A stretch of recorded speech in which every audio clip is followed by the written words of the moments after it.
안녕하십니까. 그리스 기복인의 기복이 아빠 이기사입니다.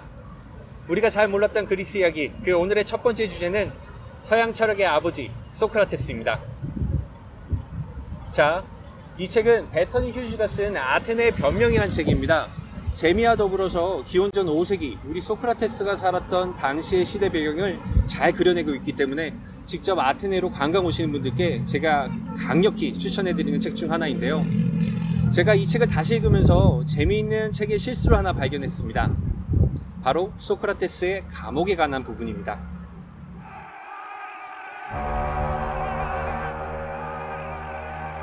기원전 399년 아테네.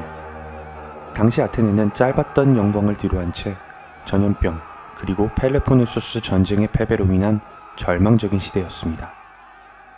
남은 아테네 시민들은 이에 크게 분노했고 그 분노에 대한 희생양이 필요했습니다. 그리고 소크라테스는 그런 아테네 시민들에게 아주 좋은 먹잇감이었습니다.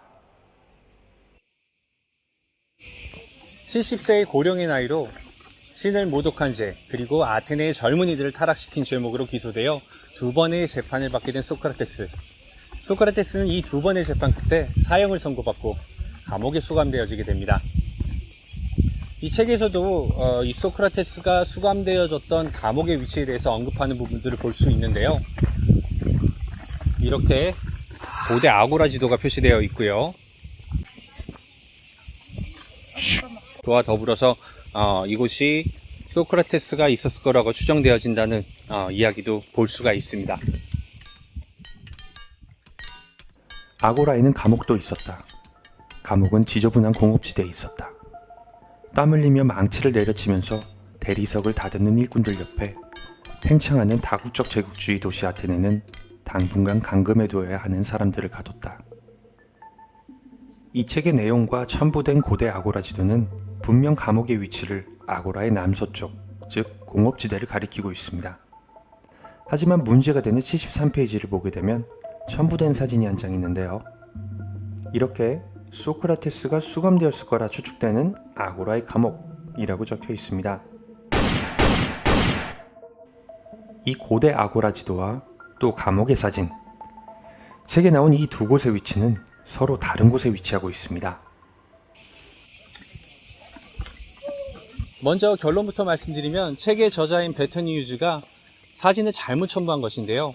이 문제가 되는 73페이지의 장소부터 먼저 가보도록 하겠습니다.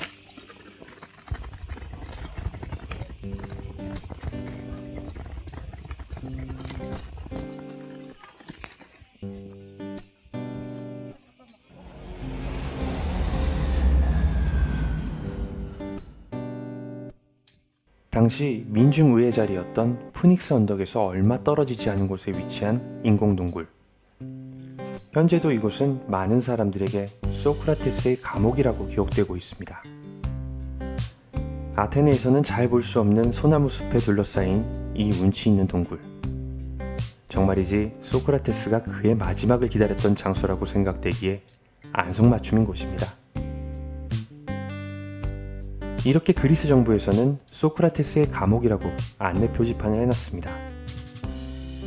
실제로 현재까지도 많은 관광객들이 소크라테스의 발자취를 따라 찾는 곳이며 구글 맵에서는 더 프리즌 오브 소크라테스, 즉 소크라테스의 감옥이라고 표기되어 있습니다. 구글에 소크라테스의 감옥을 검색하면요, 이렇게 전부 이곳의 사진이 나오게 됩니다. 하지만 이곳은 오래도록 소크라테스의 감옥으로 불리워졌을 뿐 이곳이 감옥으로 쓰였다는 그 어떤 고고학적 발견도 없었습니다. 그럼 이제 고대 아고라에 위치한 2500년 전 아테네의 감옥으로 가보도록 하겠습니다.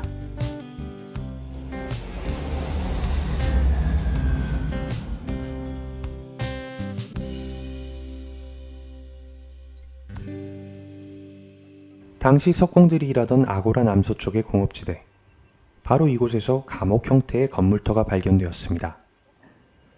현재는 그 초석들만 남아서 원래 어떤 모습이었는지는 상상하기가 힘든데요. 3D 작업으로 복원된 당시 감옥의 모습입니다. 감옥 건물은 크게 간수들이 머무는 장소와 8개의 방으로 이루어진 수감시설로 구분되어집니다. 전성기 아테네의 인구는 시민들만 약 16만 정도였다고 전해지는데요. 16만이라는 인구에 비해서 감옥이 턱없이 작아 보입니다. 하지만 당시에는 징역형이라는 제도가 없었습니다. 당시 시대상으로 미뤄볼 때 징역형은 굉장히 비효율적인 제도였습니다.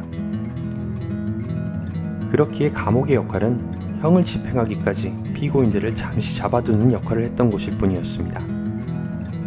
기록에 의하면 소크라테스는 사형을 당하기 전 감옥 안에서 목욕을 했다고 전해지는데요. 바닥을 파서 만든 욕조가 있는 방의 모습 또한 볼 수가 있습니다.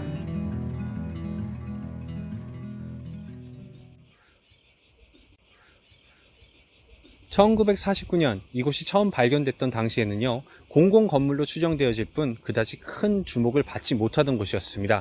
하지만 이곳에서 유물이 발견이 되는데요, 소크라테스와 굉장히 닮은 조각상, 작은 조각상 하나와요, 당시에 독약병으로 썼을 법한 다량의 약병들이 발견이 되면서 이곳이 소크라테스가 있었을 감옥이라고 추정되어지고 있습니다. 이 증거들은 하나같이 이곳이 소크라테스가 있었던 아테네의 감옥이었다고 주장하고 있습니다. 하지만 지금 보고 계신 이곳은 당시의 초석들만 남아있어서 그 배경 지식이 없이는 2500년 전의 모습을 그려내기가 힘든 장소인데요. 왜 푸닉스 언덕의 인공동굴이 소크라테스의 감옥이라고 불려지게 됐는지 이해가 되는 부분입니다. 사람들은 아무것도 볼 수 없는 이곳보다는 소나무 그늘에 둘러싸인 산 중턱에 신비로워 보이는 인공동굴이 소크라테스와 좀 더 어울린다고 생각했을 겁니다. 소크라테스는 독서를 반대했던 사람이었습니다. 책은 대화와는 다르게 너무나 일방적이며 한 사람의 생각이 무조건적인 진리로 받아들여질 수 있다는 것이 그 이유였는데요. 이렇게 소크라테스의 일생을 너무나 잘 서술한 이 책에서 소크라테스가 걱정한 실수를 범했다는 게 너무나 재밌습니다. 사실 소크라테스의 감옥이 어디가 맞는지는 그렇게 중요한 이야기가 아닐 수도 있습니다. 하지만 이렇게 시대의 증거들을 하나씩 따라가다 보면은 흥미로운 발견을 경험하기도 합니다. 아고라에는 이런 소크라테스의 발자취를 따라갈 수 있는 숨은 장소들이 아직 많이 남아 있습니다. 아고라 감옥에서 멀지 않은 이곳에 소크라테스와 관련된 재미있는 장소가 또 있는데요. 바로 소크라테스의 열렬한 추종자이자 그의 친구였던 구두장이 시몬의 구두방이 있던 장소입니다.